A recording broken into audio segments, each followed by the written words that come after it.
سوهاج بلد المواويل. تصحى الصبح على المنظر ده، ومن ساعتها بقى انا شايل دي جوايا اهو. عامل ايه؟ هدوم الوجبه يا عم محمد. الاقصر بلدنا على الخرطه. هو الراجل ده اللي حرق وشي، حط بقى حاجه كده بتحرق قوي. في مفاجاه منتظرانا في اسوان. لا القصب عندهم جامد. اصعب يوم من اول ما بدات الرحله دي. السلام عليكم، صباح الخير واهلا بيكم من تاني في الطريق. النهارده هنحاول نغطي مدينتين مع بعض في نفس الوقت، نعدي عليهم بسرعه، اللي هي سوهاج وبعد كده قنا. انا لسه طالع دلوقتي من اسيوط. من اول النهارده مفيش اي تخطيط، ماشيين كده ان شاء الله بسم الله الرحمن الرحيم. فخلينا نشوف مع بعض.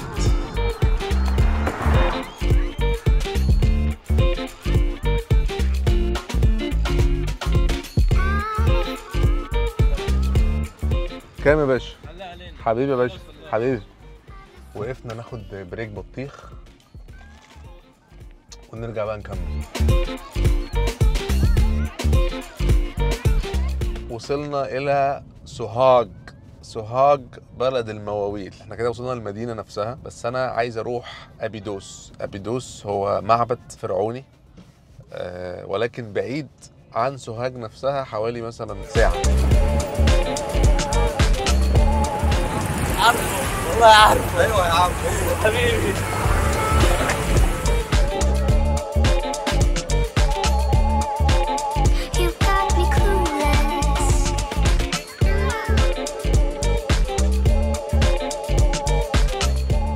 جنبينا اهو مطار سوهاج.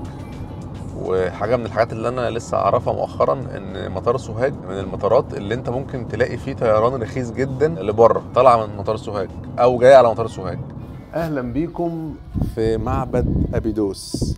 هي المنطقه نفسها كمان اسمها منطقه ابيدوس وفيها المعبد ده. مش بس سوهاج فيها اثار، لا انت عندك كل المحافظات بتاعت الصعيد من اول الجيزه لحد اسوان كلها اثار. المعبد ده اسمه معبد سيتي الاول، هو اللي انشا المعبد. تمام. المقصود منه للحج، مكان الحج. تمام. في جزء زويس هنا والبقيه الالهه، يعني مثلا حورس، امون راع، بتاح.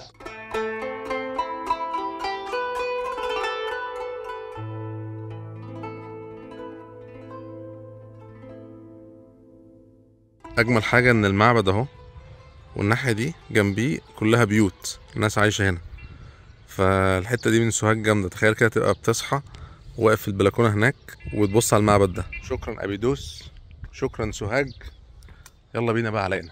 طالعين دلوقتي من ابيدوس على قنا، بس احنا مش هنروح قنا البلد نفسها او العاصمه نفسها، ولكن هنروح مركز جوس. ده جوس بالصعيدي او قوس بالقاهري. مركز جوس ليه؟ عشان في موقف حصل معايا من سنتين وانا ما بنساش مواقف معينه. شاب صغير في السن، كنت انا في الاقصر من سنتين وقلت ان انا هعمل تجمع للناس، نتجمع كلنا مع بعض، وهو جه من هنا لحد الاقصر. طبعا انا ما كنتش اعرف ان هو يعمل كده. الوقت كان ضيق جدا في الاقصر وقلت ان انا خلاص انا هكنسل الميتنج ده، فاعتذرت للناس. جه مشوار من هنا للاقصر في القطر وطبعا ما عرفش يوصل لي وكده، فبعت لي بعدها واتاسفت له.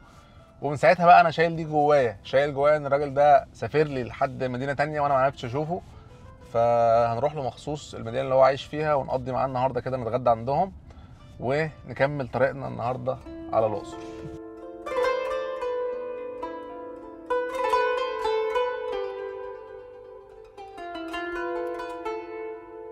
شمال نجع حمادي ويمين قنا. فاضل ساعه بالظبط على اللوكيشن. احنا يعتبر دخلنا على قنا وجينا هنا ايه بنزينه عشان نحط بنزين. بقول لك يا حاج، الطريق كده الجوس.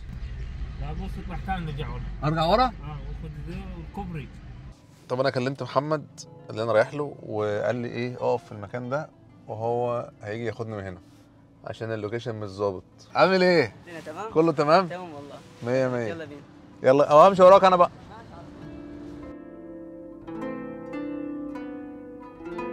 انتوا اخوات ولا ايه؟ يا العم والله والله انتوا عايشين على منظر جميل يا اخي. ايوه. ها؟ عندكم مانجا اهو. مانجا وتين وليمون وجوافه. الجوس دي مشوار. لا انا مش ورا الحقيقه. من جنة دوب يعني. من جنة يجي ساعة ونص. لا ده الأقصر أقرب من هنا صح؟ لا الأقصر ما فيش، كلها نص ساعة. نص ساعة من هنا. تلت ساعة كده. يعني الأقصر بالنسبة للقرية بتاعتهم أقرب من قنا نفسها. يعني هي قرية تبع قنا ولكن الأقصر أقرب لها. صح. فاحنا من هنا مثلا نص ساعة إن شاء الله ونوصل الأقصر. المنظر من هنا روعة. يعني فكرة بس إن أنت تبقى نايم كده في بلد جميلة وبسيطة وتصحى الصبح على المنظر ده جامد. هو كان مشوار ابن لذينه يعني، بس رؤية محمد والمنظر الجميل ده يستاهل.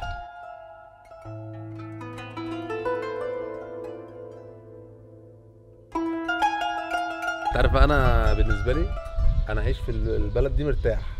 ليه بقى؟ عندهم كميه ورق عنب غير طبيعيه ما شاء الله، كتير ورق عنب. ده كله بنات كمان. يعمل محشي حلو ده زي الفل. تخيل كده تمد ايدك على الشجره تجيب كام ورقه عنب وتعمل بيهم شويه محشي زي الفل. وبيور طازه يعني. بره البيت.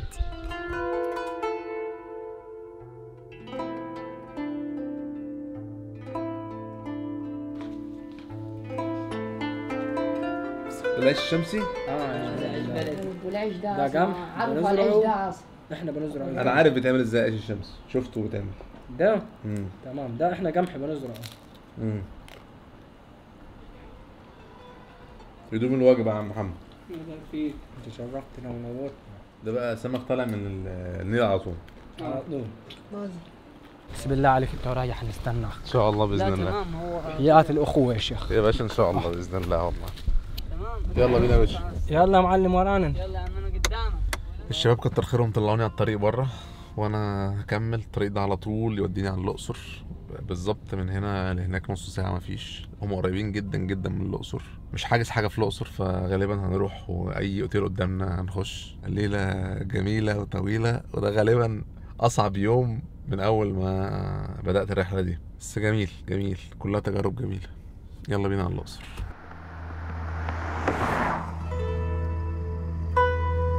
وصلت الاقصر، والاقصر ما شاء الله صاحيه. الشوارع حيويه جدا والناس في الشارع واخر حلاوه.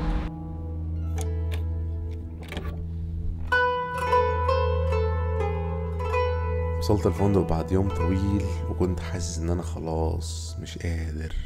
تاني يوم الصبح قررت ان انا اقعد اشتغل شويه واريح اليوم ده. بصيت لنفسي في المرايه، اعتقد ان انا محتاج احلم. بص يا باشا، انا نعمل الدق بالمكنه. والسلام عليكم. مية مية.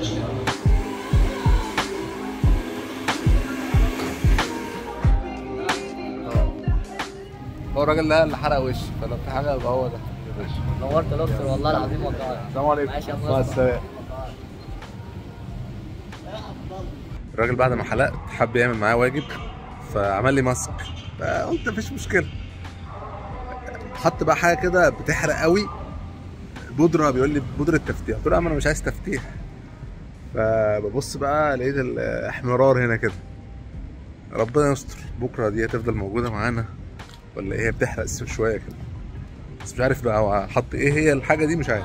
الاقصر بلدنا على الخرطة، بتمشي من تحتها شرطة وتلف بينا. أجمل مدينة. Hello guys, I'm Hussein from Luxor. Luxor is a great place and we used to have lots and lots of tourists. حسين انت اتعلمت انجليزي فين؟ أنا علمت نفسي. والله استاذ حسين معلم نفسه انجليزي، ودلوقتي كمان بيعلم الاطفال انجليزي، فده دليل قاطع على ان اي حد يمارس اي لغه كويس يبقى زي الراجل كده ما شاء الله بيرفكت وبيتكلم فيري جود انجلش.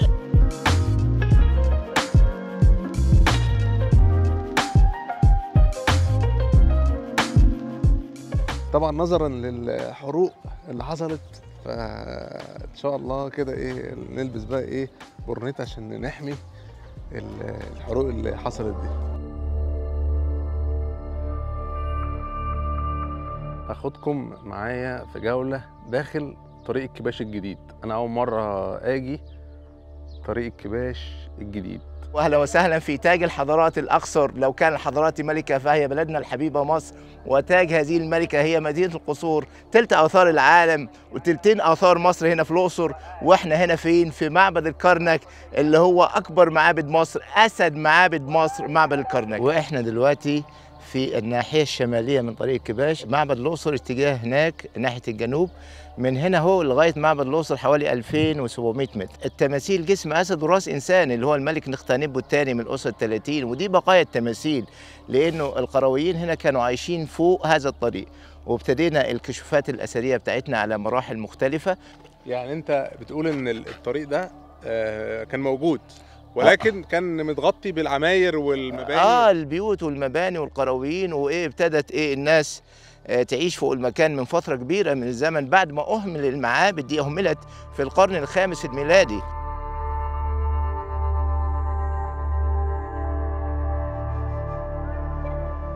عايز أقول لكم إن اللف في الحر ده يعني الساعة بمقدار ساعات كثيرة. يعني الله يكون في عون أهل الأقصر وأسوان وأهل الصعيد. الأقصر جميلة جدا جدا جدا جدا، وعايزة ايام بقى. يعني هي كل اصلا مدن الصعيد عايزه ايام. المفروض صحيح الفيديو الاولاني نزل دلوقتي حالا، فلو ما شفتوش خشوا اتفرجوا عليه واعملوا لايك للفيديو ده دلوقتي. نتجه بقى على ادفو كومومبو اسوان. ادفو كومومبو هيبقى محطات بس هنقف فيها ناكل نشرب مش عارف ايه، وبعد كده نكمل على اسوان النهارده ان شاء الله ونبات في اسوان.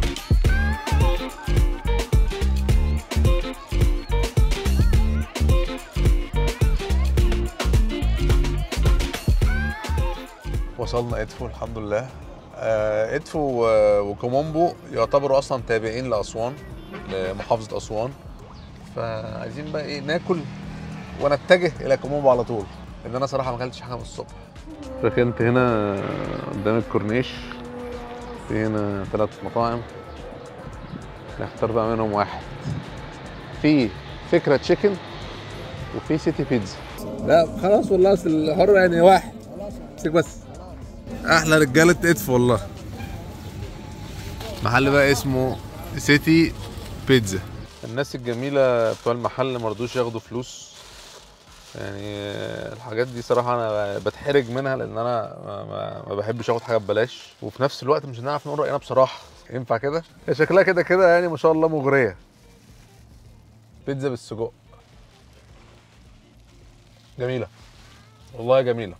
شويه مخلل حلوين. واحد يجي يسالني يقول لي انت بتاكل ليه بجوانتي؟ اقول لك عشان انا جوه العربيه ومفيش مكان اغسل فيه ايدي، فالافضل ان انا اكل بالجوانتي وخلاص كده اتكل على الله على طول. في مفاجاه منتظرانا في اسوان، بس يعني اكيد مش هينفع ننهي الرحله كده عادي من كتر الجوع.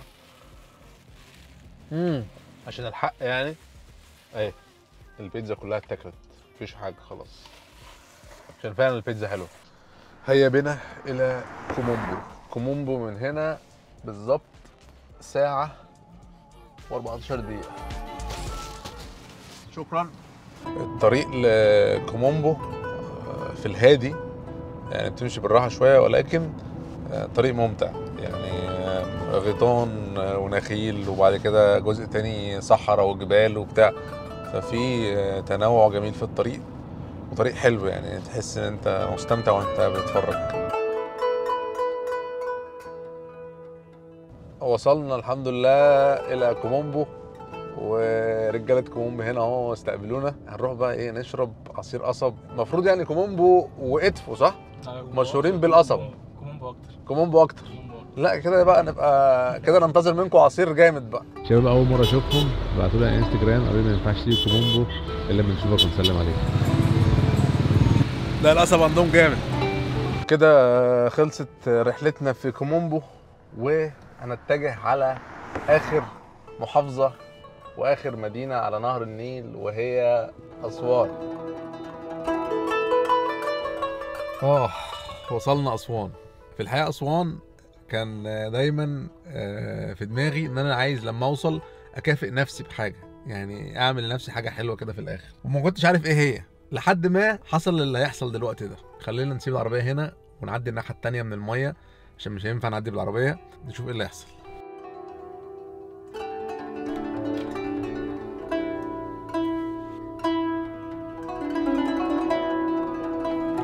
اوبا لا انا اسف لا اهو تمام. ما كانتش ينفع نهايه الفيديو ده تبقى نهايه عاديه او اي حاجه كده وخلاص، لا بحاول ان انا اروق على نفسي. ف يعني thanks to موفنبيك اسوان قالوا لي تعالى واحنا نروق عليك بس، وانا دايما بروق على الناس، فيعني لما حد بيروق عليا بسيب نفسي خالص. ما كانش ينفع بعد السفريه دي كلها والتعب ده كله. احنا النهارده يعتبر 6 يوم او 7 يوم في السفريه، 2-3 يوم اريح واروق على نفسي وبعد كده ارجع تاني ان شاء الله على القاهره. عايز اديكوا جوله في السويت ده. هو السويت ده يعني هم قالوا لي عليه جامد، بس ان شاء الله الصبح لان المنظر من هنا حكايه. الساعه 9:10 غالبا لسه فاضل على العشاء ساعه مثلا، فانزل اتعشى وارجع انام وانسى العالم. يا صديق في المنافي. كانت ليله جميله لان انا فعلا كنت محتاج كل لحظه وكل ثانيه من النومه دي.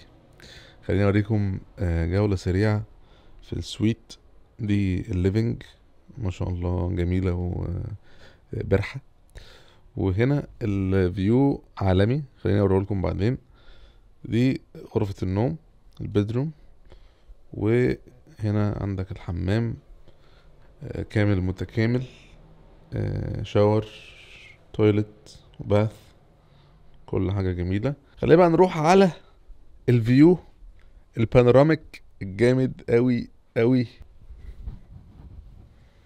واو، نهر النيل ودي الجزيرة، وبتشوف بقى النيل من جميع نواحيه. انت عايش وسط المنظر ده. عايز اقول لكم بقى بهدوء.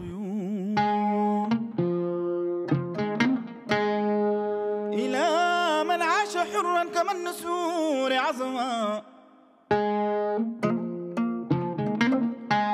فداك الشوارع البيوتات والزقوقات. ساعة ما جيت قعدت يوم كده ريحت ونسيت العالم وسبت كل حاجة وما اشتغلتش. النهاردة هنلف كده لفة في الجزيرة. طبعا ما زلت أعاني من حروق من ساعة اللي حصل في الأقصر، فخلينا بقى لابسين البرونيتا دي عشان الشمس مع الحروق هتعمل حوارات. طبعا الحمد لله زي ما انتم عارفين الواحد مهاراته متعددة.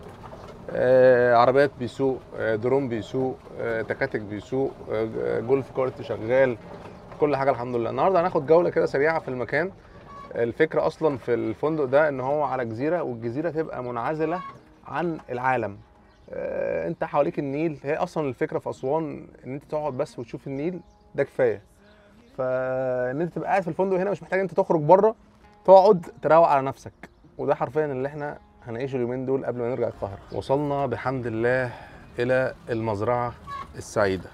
نركن بقى هنا ونوريكم المزرعة. المزرعة هي حاجة بيعتمد عليها الفندق هنا جوه الجزيرة بحيث ان هم ما يخرجوش بره. كل الموارد بتاعتهم هنا، زارعين فراولة، زارعين خيار، فلفل، كل حاجة تتخيلوها موجودة هنا عندهم في المزرعة، بحيث ان هم كل حاجة بيقدموها جوه الفندق بتتجاب من المزرعة على طول فريش. عن صديق شيخ وانت ديوب. أسوان وجمال أسوان يعني يا لها من نهاية. الحمد لله خدنا الطريق من القاهرة لحد أسوان، عدينا على أغلبية محافظات الصعيد، وقفنا في كل محافظة. عملت الحاجة اللي أنا كنت عايز أعملها، إن أنا أعمل رود تريب أو رحلة بالعربية من القاهرة وعدي على محافظات الصعيد. يمكن ما خدناش وقتنا في محافظات الصعيد، ويمكن محافظات الصعيد مليانة قصص وحكاوي وحاجات كتيرة جدا ممكن نعمل عليها فيديوهات. ان شاء الله باذن الله الفتره اللي جايه ناخد كل محافظه لوحدها، نعمل كل حاجه في مكان ما. ولكن رحله العربيه ان انا اسافر من القاهره لاسوان دي كانت حاجه جوايا عايز اعملها من زمان. مش بس الصعيد، انا عندي افكار تانية عايز اعملها جوا مصر، ان انا اسافر بالعربيه. ان شاء الله انتظروا حاجات قويه الفتره اللي جايه دي، ويا رب تكون السلسله بتاعه السفر بالعربيه الى صعيد مصر حاجه عجبتكم. وعايزين دعمكم بقى، يعني عجبكم السلسله دي وشايفين التعب اللي حصل ورا الموضوع ده، ادعمونا بلايك على الفيديو ده والفيديو اللي قبله، واشتركوا في القناه على اليوتيوب لو انتم مش مشتركين، وعلى الفيسبوك اعملوا فولو او لايك وشير بقى، وخلونا نفرج الناس على مصر. انتظرونا عشان جايين بشغل جامد. اشوفكم ان شاء الله الفيديو اللي جاي. سلام.